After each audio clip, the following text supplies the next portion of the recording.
আসমান জমিনের মাঝে যত বিষয়বস্তু আছে, যত বিষয়ের নাম আপনারা শ্রবণ করেছেন, যত বিষয়ের সাথে আপনারা পরিচিত আছেন, তার মাঝে সবচেয়ে মূল্যবান বিষয়, সবচেয়ে দামি বিষয়, সবচেয়ে শক্তিশালী বিষয় আল কোরআন। এমন এক বিষয়, এমন এক কিতাব, যারা আয়াত শ্রবণ করলে আল্লাহ রাব্বুল আলামিন শ্রবণকারীর উপর রহমত বর্ষণ করতে থাকেন। এমন এক কিতাব যারা আয়াত ফেরেশতারা শুনলে তারা আয়াতগুলি শেষ হওয়া পর্যন্ত ফেরেশতারা জমিনে নেমে এসে শ্রবণ করতে থাকেন।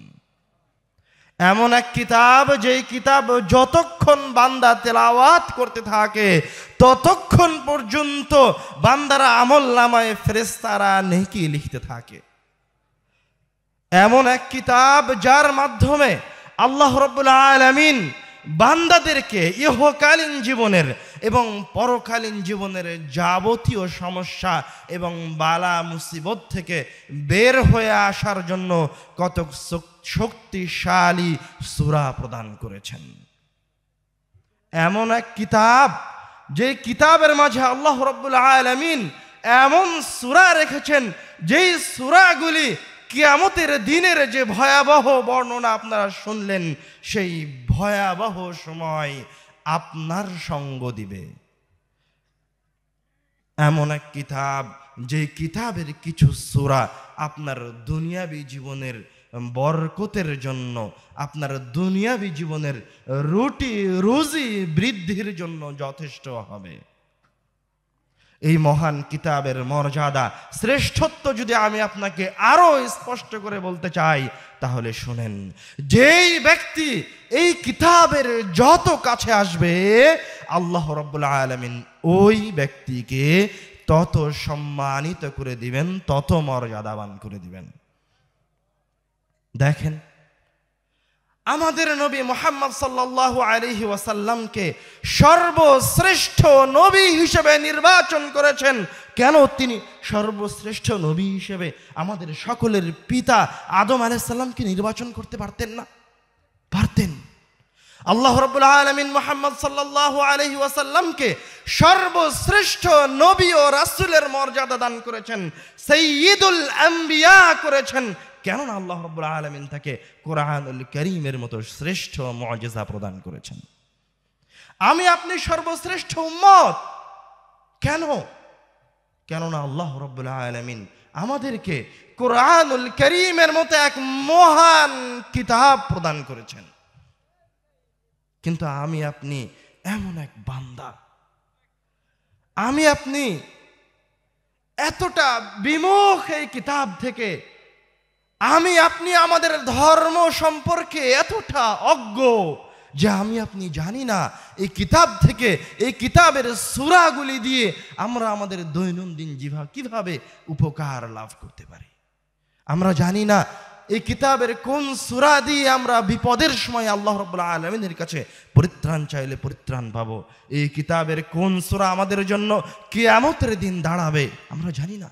এই কিতাবের কোন সূরা আমাদের জন্য কবরে দাঁড়াবে আমরা জানি না। আমাদের এই গুরুত্বপূর্ণ আলোচনার শুরুতেই থাকবে এই কিতাব তেলাওয়াত শুরু করব কিভাবে। তার আগে এই কিতাবের সাথে একটা আদবের আয়াত আমি আপনাদেরকে বলি। আল্লাহ রাব্বুল আলামিন কোরআনুল কারীমে বলছেন, وَإِذَا قُرِئَ الْقُرْآنُ فَاسْتَمِعُوا لَهُ وَأَنصِتُوا لَعَلَّكُمْ تُرْحَمُونَ। তোমাদের সামনে যখন কোরআন তেলাওয়াত করা হয়, কোরআনের কথা বলা হয়, তখন তোমরা তোমাদের মুখগুলিকে বন্ধ রাখো। তোমরা চুপ করে মনোযোগের সাথে কোরআনুল কারীমকে শ্রবণ করো। তোমরা যদি চুপ করে মনোযোগের সহিত কোরআনুল কারীমের আয়াত শ্রবণ করতে থাকো, বিনিময়ে আল্লাহ রাব্বুল আলামিন তোমাদের উপরে তার রহমত বর্ষণ করতে থাকবেন। সুবহানাল্লাহ। এই কথা কে বলছেন? স্বয়ং আল্লাহ রাব্বুল আলামিন বলছেন। এবার আসেন, কোরআনুল কারীম তেলাওয়াত শুরু করবেন কি দিয়ে? আল্লাহ রাব্বুল আলামিন বলছেন, فإذا قرأت القرآن فاستعذ بالله من الشيطان الرجيم। ইসলামী শরীয়তে যখন কোনো কাজ শুরু করার প্রয়োজন হয় তখন কি বলে শুরু করতে হয়? বিসমিল্লাহ বলে শুরু করতে হয়। রাসূল সাল্লাল্লাহু আলাইহি ওয়াসাল্লাম হাদিসে বলছেন, কুল্লু আমরিন যী বালিন লা ইয়াবদা বিবিসমিল্লাহ ফাহুয়া আকতা।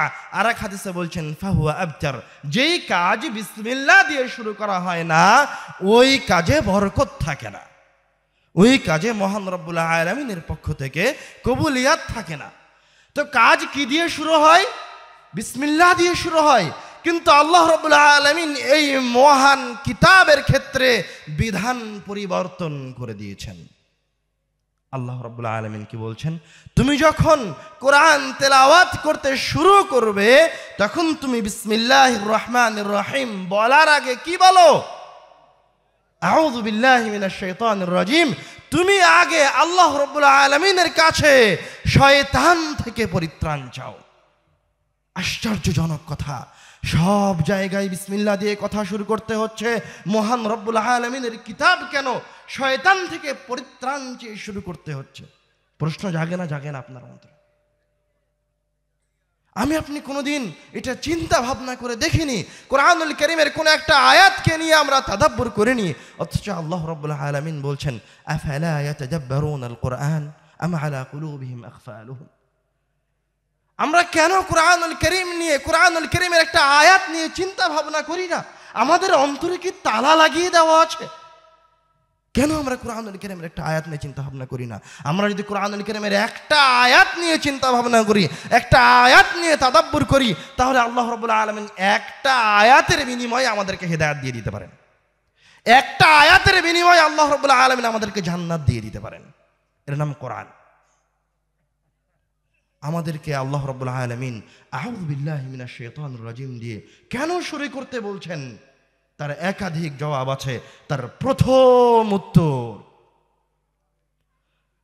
আসমান জমিনের মাঝে যে জিনিসগুলি মানুষের উপকার করতে পারে, মানুষকে হেদায়াত দিতে পারে, মানুষকে জান্নাতে পৌঁছে দিতে পারে, তার মাঝে সবচেয়ে শক্তিশালী ক্ষমতাবান জিনিস হচ্ছে এই কিতাব আল কোরআন।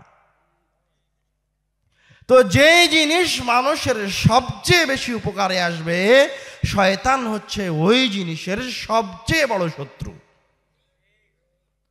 তা আল্লাহ রাব্বুল আলামিন আপনাকে বলে দিচ্ছেন যে তুমি যদি কোরআনুল কারীমের কাছে আসো তো সাথে সাথে কে আসবে? শয়তান আসবে। কিন্তু তুমি যদি শয়তান থেকে পরিত্রাণ পেতে চাও তাহলে কি বলো? আউযু বিল্লাহি মিনাশ শাইতানির রাজিম বলো। কেন? কেননা আপনার এই মাহফিলে যদি কোনো কুকুর ঢুকে যায় এখন, তো ওকে লাঠি দিয়ে তাড়াতে পারবেন। ঢাকাত ঢুকে গেলে গুলির ভয় দেখালে পালিয়ে যাবে। কিন্তু শয়তানকে কি ধমক দিয়ে বের করতে পারবেন? লাঠি দিয়ে মেরে বের করা যাবে? শয়তান এতটা শক্তিশালী, এত শক্তিশালী, এত মহান শক্তির অধিকারী যে আল্লাহ রাব্বুল আলামিন স্বয়ং নিজে বলছেন শয়তান হচ্ছে সুলতান, শয়তান হচ্ছে রাজাধিরাজ। আমি আপনাকে নসিহত করতে পারবো, এটাই আমার সর্বোচ্চ ক্ষমতা। সর্বোচ্চ ক্ষমতা আমি আপনাকে জোর করে হাত দিয়ে কোনো খারাপ কাজ থেকে বাধা দিতে পারবো। কিন্তু শয়তান এত শক্তিশালী যে ও আপনার ব্রেনে ঢুকে যেতে পারবে, ও আপনার অন্তরে বসবাস করতে পারে, ও আপনার শিরায় উপশিরায় চলাফেরা করতে পারে। এই জন্য আল্লাহ রাব্বুল আলামিন বলছেন এই কিতাবটা হচ্ছে তোমাদের জন্য সবচেয়ে বেশি উপকারী। তোমরা যদি এই কিতাবের উপকার 100 লাভ করতে চাও, তোমরা যদি শয়তান থেকে বেঁচে থেকে এই কিতাবকে তোমাদের জন্য ফলপ্রসূ করতে চাও, তাহলে আগে কি করো? শয়তান থেকে আশ্রয় চাও। আগে বলো আউযু বিল্লাহি মিনাশ শাইতানির রাজিম, হে আল্লাহ আপনি আমাকে এই বিতাড়িত নিকৃষ্ট শয়তান থেকে পরিত্রাণ দান করুন। কোরআন হচ্ছে একটা মুজিজা। আমরা জানি না, আমরা সবাই বলি যে কোরআনুল কারীম হচ্ছে রাসূল সাল্লাল্লাহু আলাইহি ওয়াসাল্লামের মুজিজা। এমন মুজিজা যে আয়াত, এর শব্দগুলি শুনলে যারা আরবি ভাষা বুঝে, আইয়ামে জাহিলিয়াতে যারা আরবের বড় বড় পণ্ডিত ছিল, ওরা এই কোরআনুল কারীমের একটা আয়াত শুনে ইসলাম গ্রহণ করত। এটা কিভাবে সম্ভব? তো এই আয়াতের ভিতরেও মুজিজা আছে। ফাস্তাইয বিল্লাহি মিনাশ শাইতানির রাজিম, এই শয়তান শব্দের মাঝেও মুজিজা লুকিয়ে আছে। তার মাঝে আমরা দুটো মুজিজার উল্লেখ করার চেষ্টা করব। তার প্রথম কথা হচ্ছে, আল্লাহ রাব্বুল আলামিন এই আয়াতে শয়তান না বলে ইবলিস বললে পারতেন না? শয়তান না বললে খারাপ জিন বললে হতো না? তাহলে শয়তান কি জিনিস, ইবলিস কি জিনিস, আর জিন কি জিনিস? আর আল্লাহ রাব্বুল আলামিন আমাদেরকে শয়তান থেকে পরিত্রাণ চাইতে বললেন কেন? কেন আল্লাহ রাব্বুল আলামিন কোরআনের এই জায়গায় শয়তান শব্দটা ব্যবহার করলেন? এটা যদি জানেন, এটা যদি বুঝতে পারেন, তাহলে আপনি শয়তানের শক্তিমত্তাটা বুঝতে পারবেন। যেমন দেখেন, জিনের পরিচয় যদি বলি, তাহলে জিন হচ্ছে ওটা যাকে আল্লাহ রাব্বুল আলামিন আগুন থেকে সৃষ্টি করেছেন তার ইবাদতের জন্য। ওয়ামা খালাকতুল জিন্না ওয়াল ইনসা ইল্লা লিয়াবুদুন, আমি জিনকে কেন সৃষ্টি করেছি? আল্লাহ রাব্বুল আলামিনের ইবাদতের জন্য। তাদের মাঝে খারাপও আছে, ভালো আছে। কিন্তু জিন যখন আদম আলাইহিস সালামকে সিজদা করতে অস্বীকার করলো, তখন আল্লাহ রাব্বুল আলামিন জিনের ওই জিনটার নাম পরিবর্তন করে তার নাম রেখে দিলেন ইবলিস।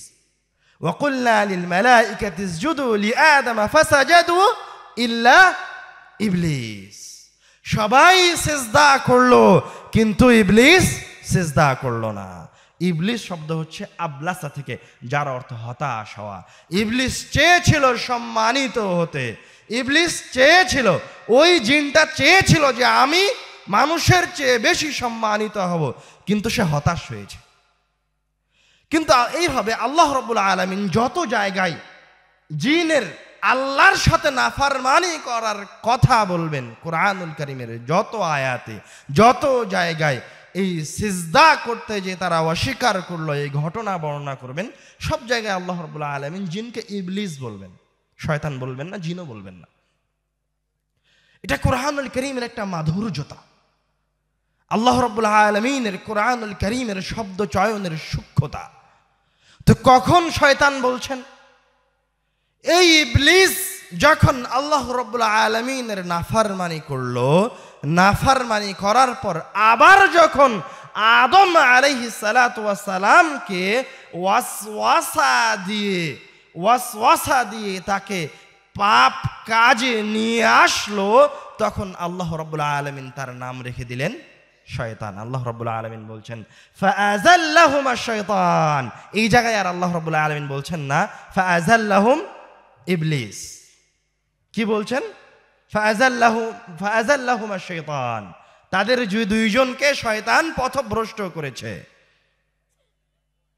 অর্থাৎ শয়তানের মাঝে যে অর্থ আছে সে অর্থ ইবলিসের মাঝে নেই, ইবলিসের মাঝে যে অর্থ আছে সে অর্থ জিনের মাঝে নাই। এটা গেল মহান রব্বুল আলামিনের শব্দ চয়নের ক্ষেত্রে সূক্ষ্মতা। এবার আসেন অক্ষরের সূক্ষ্মতা। এই যে শয়তান শব্দটা আল্লাহ রব্বুল আলামিন তার এই আচরণকে বোঝানোর জন্য, তার এই ধৃষ্টতাকে বোঝানোর জন্য নিয়ে আসলেন, তো আল্লাহ রাব্বুল আলামিন এই শয়তান শব্দটা কয়টা অক্ষর দিয়ে গঠন করেছেন? কি কি অক্ষর দিয়ে গঠন করেছেন?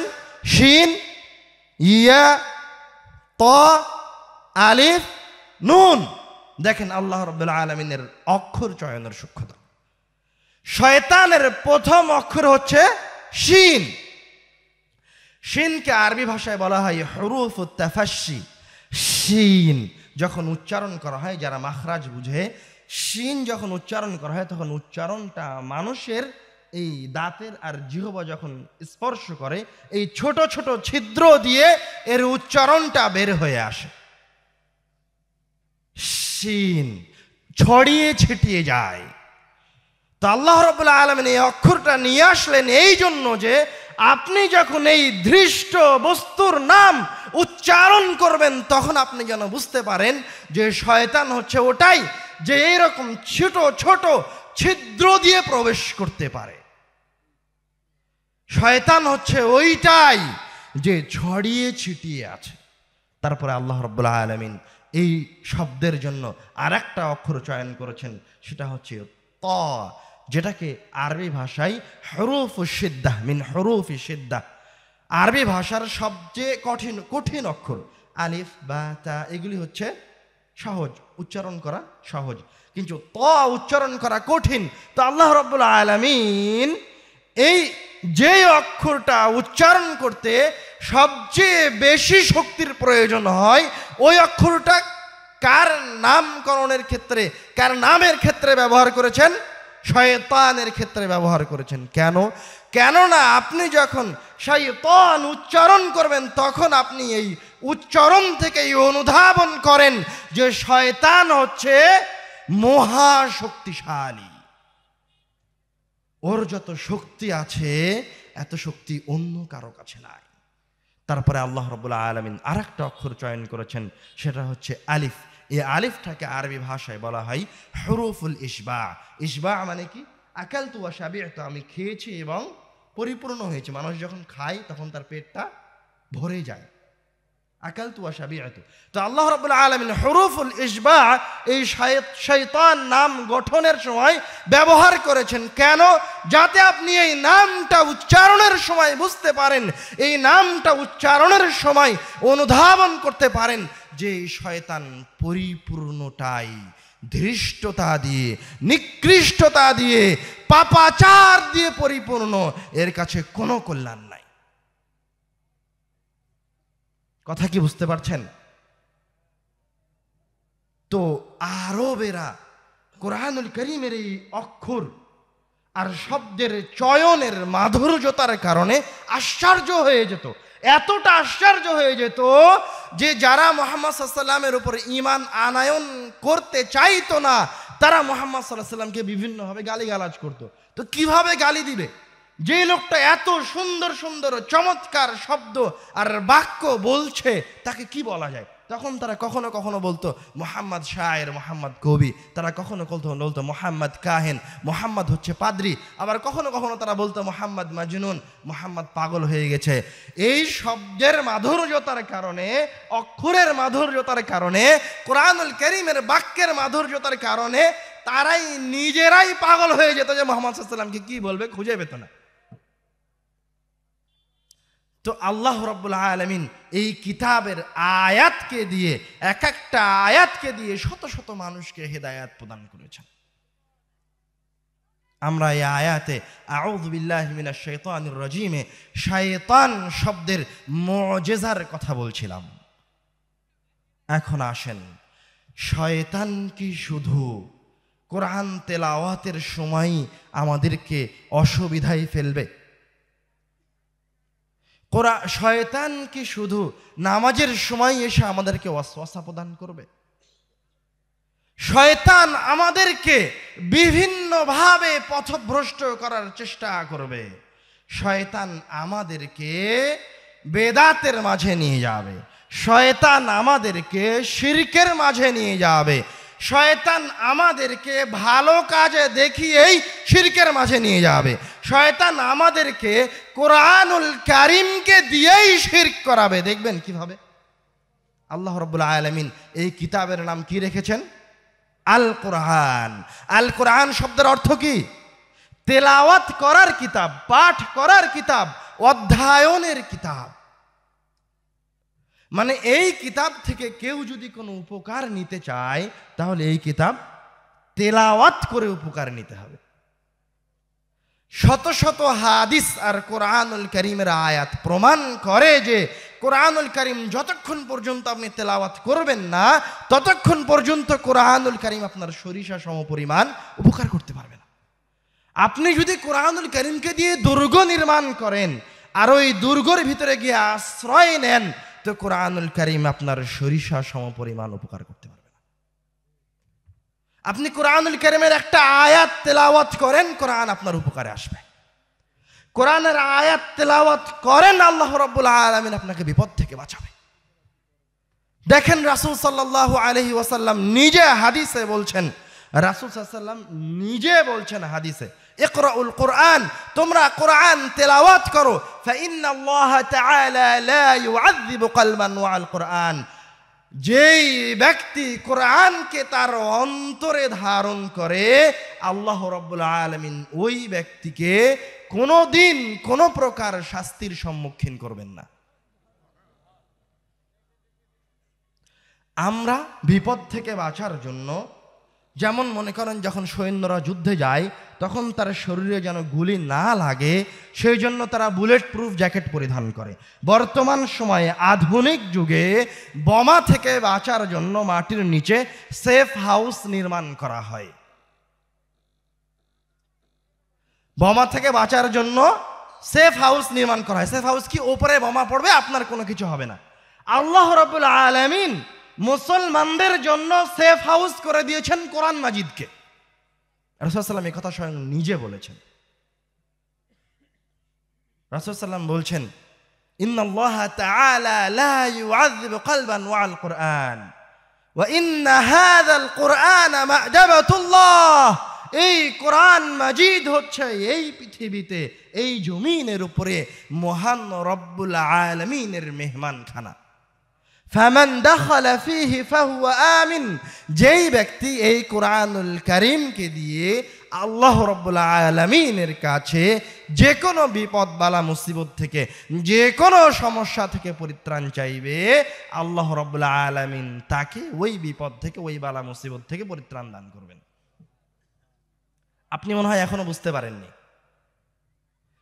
কারণ আপনি তো জানেন না, আপনি শুধু পরাশক্তির কথা শুনে এসেছেন। আপনার কাছে ঈমান নেই, বস্তুত আপনার কাছে ঈমান নাই, বস্তুত আপনি মুসলমান নন। আপনার বাপ মুসলমান ছিল তাই আপনি মুসলমান, আপনার দাদা মুসলমান ছিল তাই আপনি মুসলমান, আপনার বাপ আহলে হাদিস তাই আপনি আহলে হাদিস, নাম কা ওয়াস্তে আহলে হাদিস। আপনি শিক্ষিত আহলে হাদিস নন, শিক্ষিত মুসলমান নন। সাহাবায়ে কেরামরা ছিলেন শিক্ষিত মুসলমান, ওরা একটা আয়াত শিখে ইসলাম গ্রহণ করেছে। আমাদের মাঝে কয়জন আছে যে একটা আয়াত নিয়ে তাদাব্বুর করেছে কোরআনুল কারীমের? তো আমি আপনি পরাশক্তিকে ভয় পাই কেন?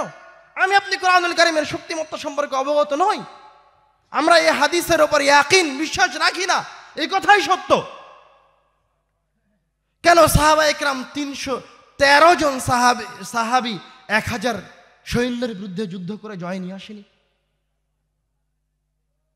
তা কেন? মাত্র 4 থেকে 5,000 সৈন্য নিয়ে মুতার যুদ্ধে 2 লক্ষ সৈন্যের বিরুদ্ধে যুদ্ধ করে জয় নিয়ে এসেছে মুসলমানেরা। 2 লক্ষ সৈন্য যদি 3,000 মানুষের উপর দিয়ে দৌড়ে পার হয় তো 3,000 মানুষকে খুঁজে পাওয়া যাবে না।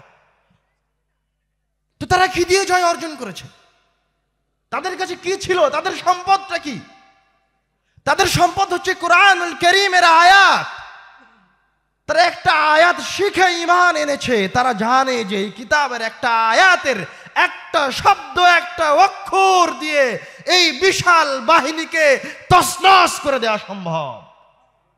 তারা একথা ইলমুল ইয়াকিন দৃঢ়ভাবে বিশ্বাস করত যে কোরআনুল কারীমের একটা আয়াত দিয়ে রোম পারস্যকে খণ্ড বিখণ্ডিত করে দেওয়া সম্ভব, এটা তারা বিশ্বাস করত। না হলে দেখেন, মুহাম্মদ সাল্লাল্লাহু আলাইহি ওয়াসাল্লাম একজন ক্ষুধার্ত ব্যক্তি, গায়ের পোশাকটা ঠিক মতো যার জোটে না, সে ব্যক্তি যখন খন্দকের যুদ্ধে পরীক্ষা খনন করছেন, ক্ষুধার্ত অবস্থায় তার পেটে পাথর বাঁধা আছে, তিনি যখন পরীক্ষা খনন করছেন তখন বলছেন যে মুসলমানরা একদিন রোম পারস্য জয় করবে। বুঝতে পারেননি? উনি ক্ষুধার্ত, তাদের কাছে অস্ত্র নাই, তাদের পড়ার পোশাক নাই, কি বলছে? রোম পারস্য জয় করবে। রোম পারস্য হচ্ছে বর্তমান সময়ের আমেরিকার, বর্তমান সময়ের আমেরিকা যুক্তরাজ্য, বর্তমান সময়ের চীন। তো ওই সময় রাসূলের কাছে কোনো অস্ত্র নাই, কোনো কিছু নাই, আর কি বলছে? রোম পারস্য জয় করবে। কিভাবে? তারা কোরআনুল কারীমের একটা আয়াত শিখেছিল, তারা কোরআনুল কারীমের একটা আয়াত শিখে ঈমান আনয়ন করেছিল। তারা জানে জয় অর্জনের জন্য আমার এই শিক্ষিত ঈমানটা, কোরআনুল কারীমের আয়াতগুলি যথেষ্ট। এখন আসেন আমরা কোরআনুল কারীমের কয়েকটা বৈশিষ্ট্যের দিকে যাই। আল্লাহ রাব্বুল আলামিন কোরআনুল কারীমে বলছেন, يا أيها الناس قد جاءتكم موعظة من ربكم وشفاء لما في الصدور وهدى ورحمة للمؤمنين। এই আয়াতের দিকে যদি লক্ষ্য করেন তাহলে দেখবেন আল্লাহ রাব্বুল আলামিন বলছেন ইয়া আইয়ুহান নাস। আমরা মনে করি কোরআনুল কারীম মনে হয় শুধু মুসলমানদের ধর্মগ্রন্থ, কিন্তু আল্লাহ রাব্বুল আলামিন কোরআনুল কারীমকে শুধু মুসলমানদের ধর্মগ্রন্থ হিসেবে প্রেরণ করেননি। আল্লাহ রাব্বুল আলামিন এই আয়াতে বলছেন ইয়া আইয়ুহান নাস, হে ইহুদি, খ্রিস্টান, নাস্তিক, বৌদ্ধ, হিন্দু, মুসলমান, আরব, অনারব, মুচি, দরিদ্র, রাজা, প্রজা, তোমরা শোনো, قد جاءتكم موعظة من ربكم, তোমাদের প্রতিপালকের পক্ষ থেকে একটা কিতাব এসেছে যেটা হচ্ছে মাউইযা, যেই কিতাবটা তোমাদেরকে উপদেশ দিতে পারে। তোমাদের কারো যদি উপদেশের প্রয়োজন হয়, কেউ যদি মনে করে, কোনো একজন মানুষ, সে পাপী হোক, তাপী হোক, খ্রিস্টান হোক, ইহুদি হোক, নাসারা হোক, যদি কেউ মনে করে যে আমার উপদেশের প্রয়োজন, তাহলে আল্লাহ বলছে তুমি এই কিতাবটা তেলাওয়াত করো, এই কিতাবটা পড়ো। তোমার যেই সমস্যায় থাক না কেন, যেই সমস্যার মাঝে থাকো না কেন, ওই